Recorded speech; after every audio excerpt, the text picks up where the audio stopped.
Grandma, I love you. Come visit us again. Those were my granddaughter's words that I remembered as I picked up the phone to call my son's house. But through Oscar's voice on the other end, I could hear Raquel shouting angrily, "Just tell her to stay away. I don't care about your mother. Tell her to send money instead of coming over."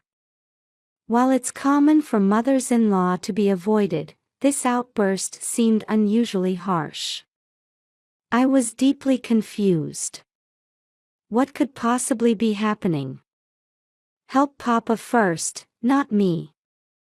Bailey's voice was hoarse, her body still trembling.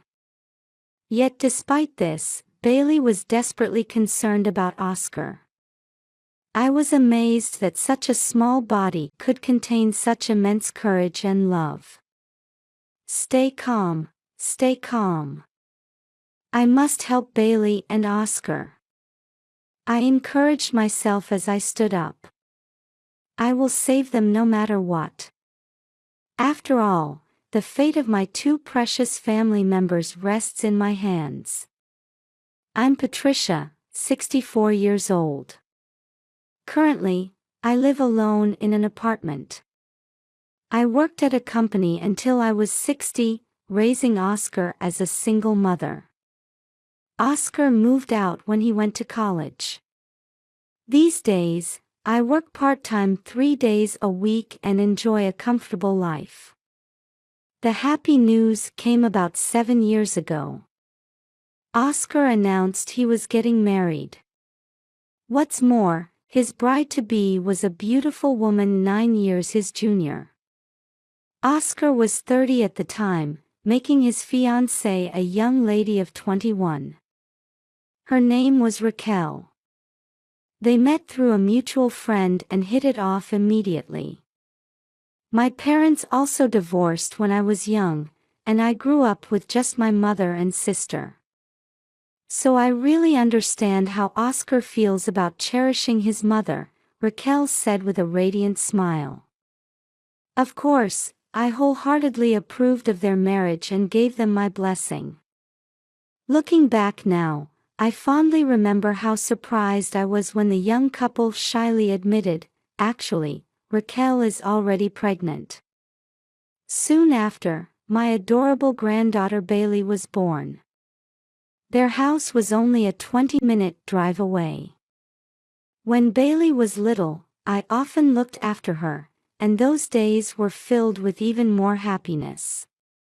I never imagined such shocking events would unfold afterward. My happy life came to an abrupt end. As soon as Bailey entered elementary school, all contact suddenly ceased. They must be busy. Perhaps Raquel started working, I tried to convince myself despite feeling lonely. They say no news is good news, and perhaps I should have been happy that they didn't need my help anymore. I lived closer than Raquel's family, so I thought they might ask for help again if they needed it. In fact, until last year, I was often called to babysit Bailey. "Grandma, I love you. Come visit us again." I remembered how Bailey would always say that, waving until I was out of sight. I desperately wanted to see them. However, even as a grandmother, I shouldn't try to meet them without their parents' permission. Besides, even if they didn't need my help, surely I could see Bailey during summer or winter breaks. I decided to wait patiently for them to contact me. However, when summer vacation actually arrived, things didn't go as I'd hoped. Not only did they not visit, but they didn't even call. Maybe I should just go visit them.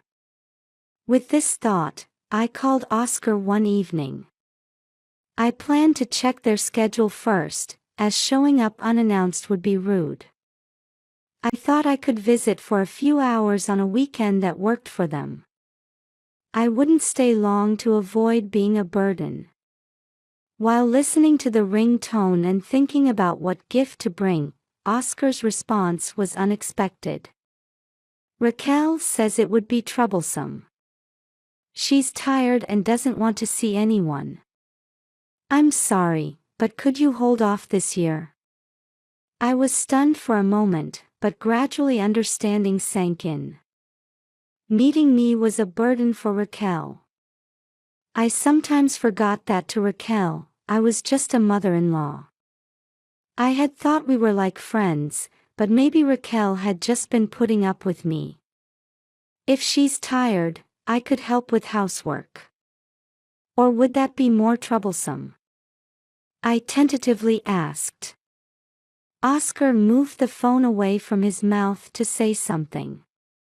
Probably talking to Raquel, I thought, holding my breath as I waited. Then, in an unfamiliar angry tone, I could faintly hear Raquel's voice.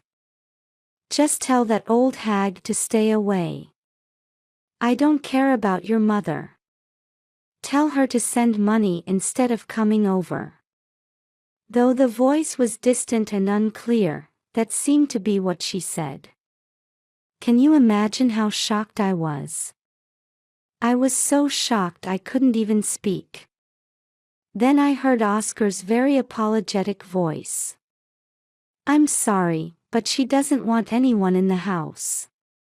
She recently started a part-time job, so maybe she's tired and irritable from that. I just sat there, dumbfounded. I had no idea I was so disliked. I think I managed to say, I see, to Oscar's words, but I'm not sure. I hung up the phone feeling dejected. After hanging up, I regretted not asking to talk to Bailey.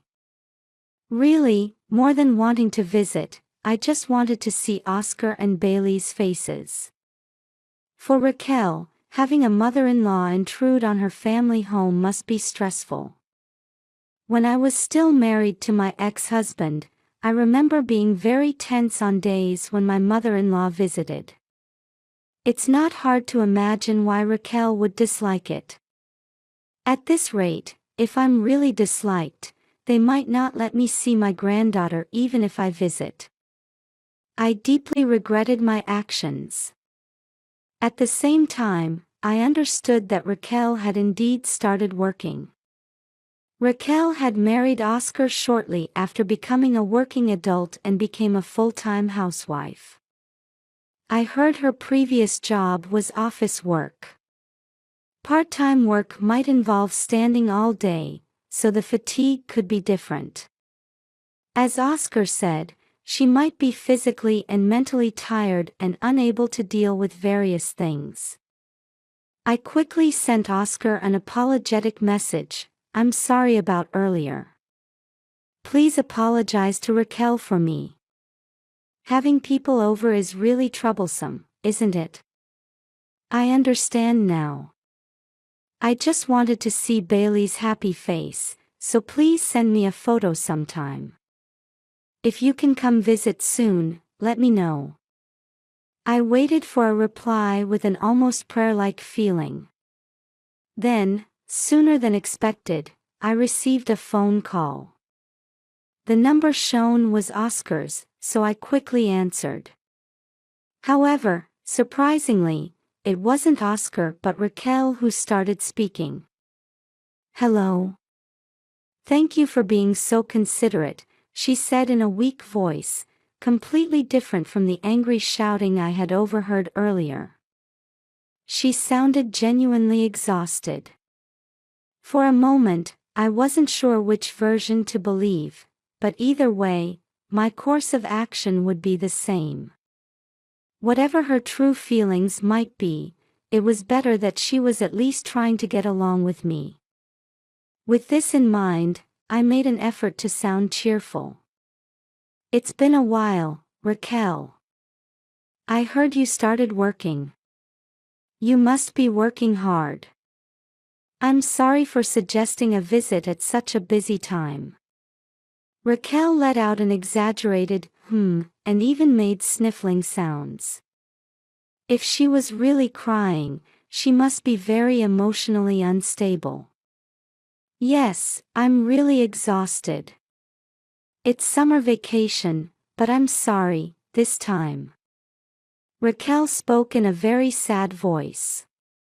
I began to think she might really be emotionally disturbed.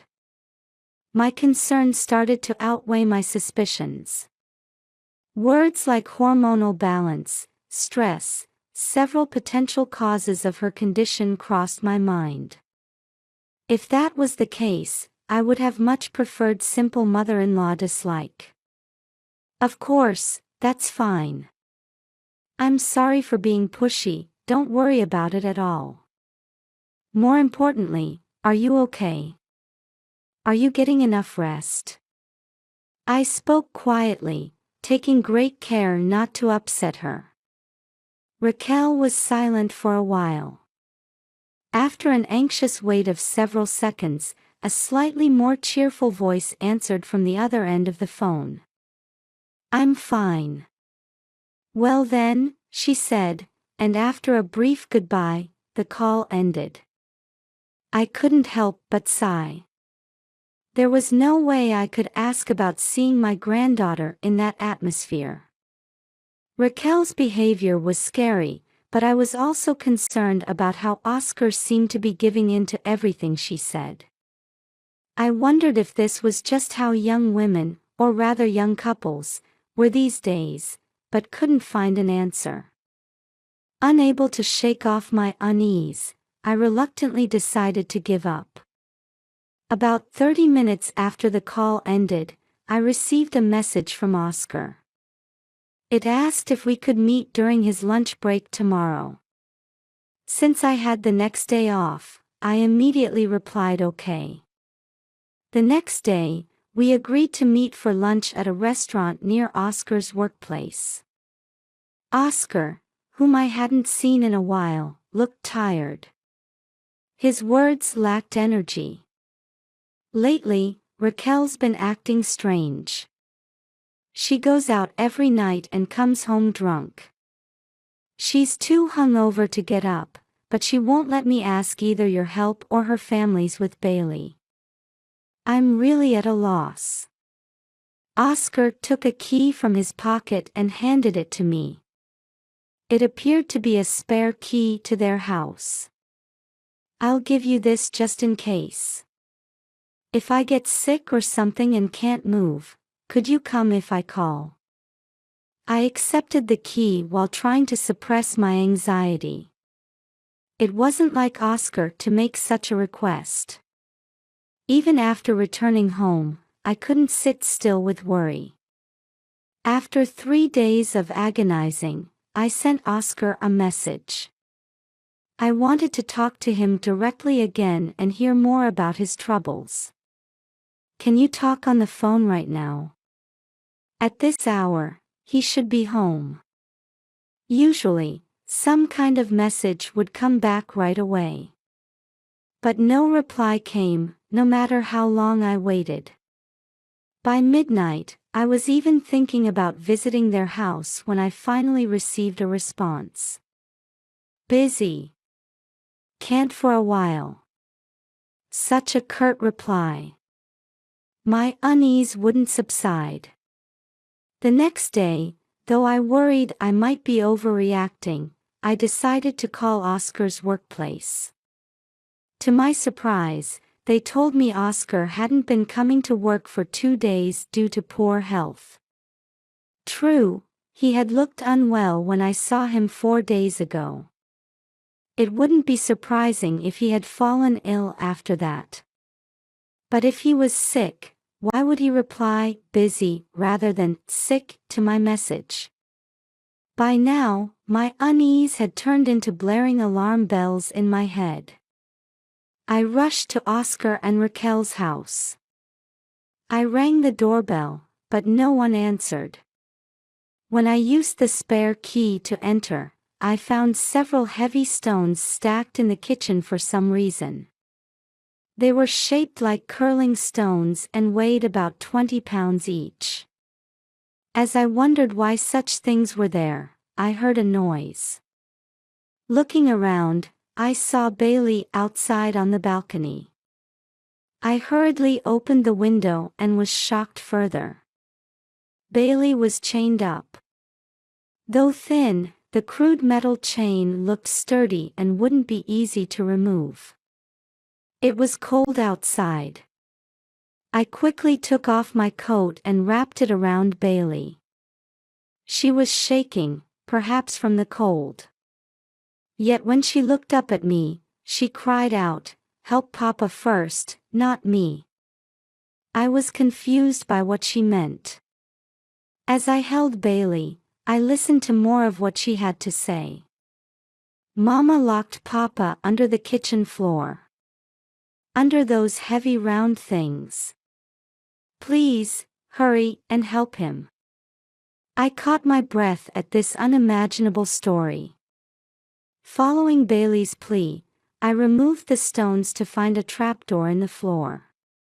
When I fearfully opened it, Oscar was lying at the bottom of a dark, narrow storage space. I couldn't help but scream. "Oscar!" There was no response. When I desperately reached out to touch him, his body was warm, so at least I knew he was alive. I tried to help him out quickly, but Oscar's unconscious body was too heavy for me to pull up. I was about to panic. Just then, I heard a car. I held my breath. If Raquel was returning, it wouldn't be good for her to see this situation. Even if I could handle Raquel alone, I wouldn't stand a chance if she had a male companion. I rushed to the entrance and put on the door chain.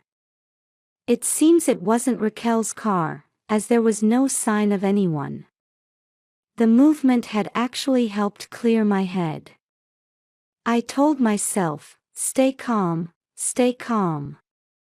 I must help Bailey and Oscar." I took out my phone and frantically called 911. "My son is unconscious under the floor and not responding.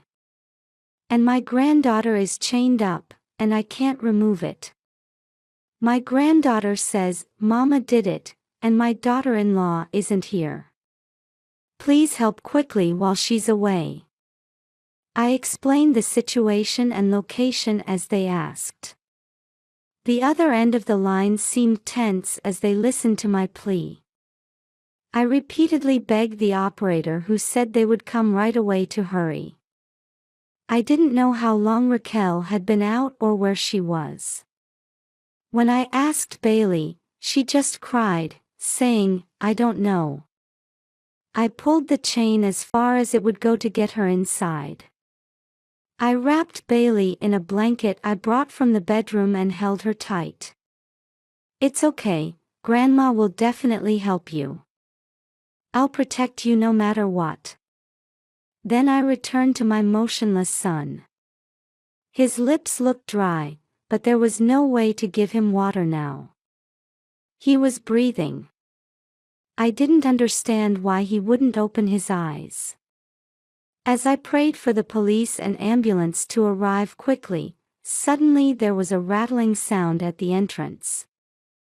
I jumped in surprise. I hadn't noticed the car sound, but Raquel had returned. I must not have heard it because I was so focused. Trembling violently, I returned to Bailey and held her tightly. Bailey was crying, seemingly even more frightened than I was. The way she was trying to hold back her voice seemed to be even more evidence of how terrified she was. "What's this?"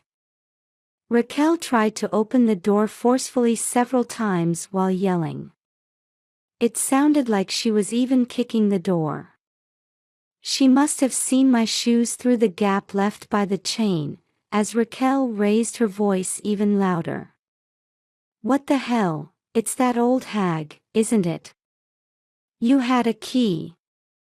Raquel repeatedly pulled at the door with loud banging noises. Thinking the chain might break, I steeled myself to fight despite my pale face. I gently let go of Bailey and headed to the kitchen. Looking for something to use as a weapon, I grabbed a frying pan. If necessary, I had to at least protect Bailey, I thought as I approached the entrance and prepared myself. Just then, I heard police sirens in the distance. The sound was getting closer and closer. They must have come in response to my call. Raquel stopped rattling the door and became completely still. I raised my voice, "Over here. Help." At this, Raquel hurriedly let go of the doorknob and left somewhere. As I sat there collapsed, the doorbell rang. I let out a small scream for a moment, but a male voice echoed from outside the door. "Excuse me, are you all right? We're from the Central Police Department, did you call us?" I ran to the entrance almost rolling, crying as I removed the chain to let them in. I briefly explained the situation to the police. Bailey and Oscar were safely rescued and were to be taken to the hospital by ambulance. I headed to the hospital with them. Even after arriving at the hospital, I couldn't relax right away. Fortunately, Bailey's life wasn't in danger. However, she had lost a lot of weight and showed clear signs of malnutrition. The examination showed she was somewhat dehydrated but otherwise okay. I was deeply relieved that she didn't have a fever. As for her weight loss, she should recover with proper nutrition from now on. Oscar was the real concern.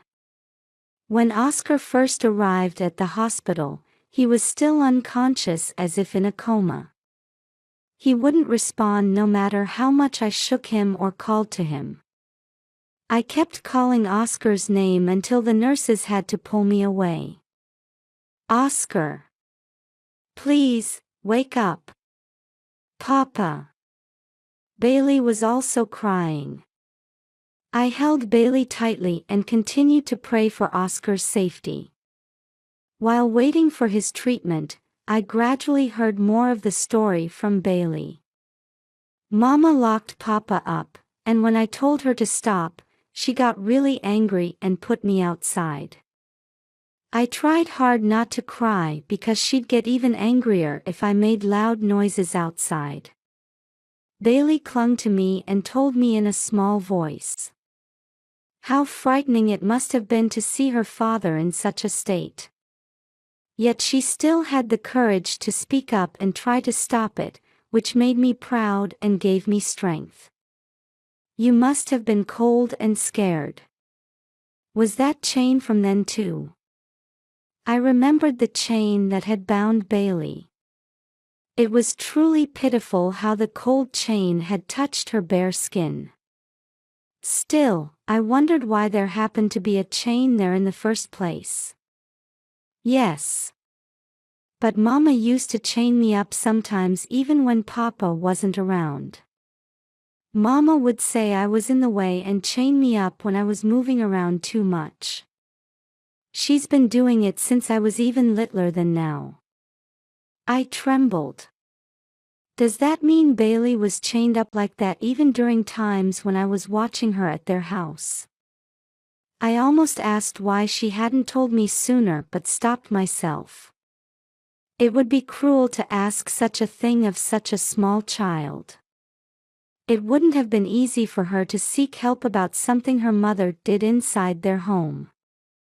Especially since it had been happening since before she was even 7, she might not have fully understood how abnormal it was. I should have noticed. Along with strong regret, my anger toward Raquel surged again. What I wondered about was how much Oscar knew.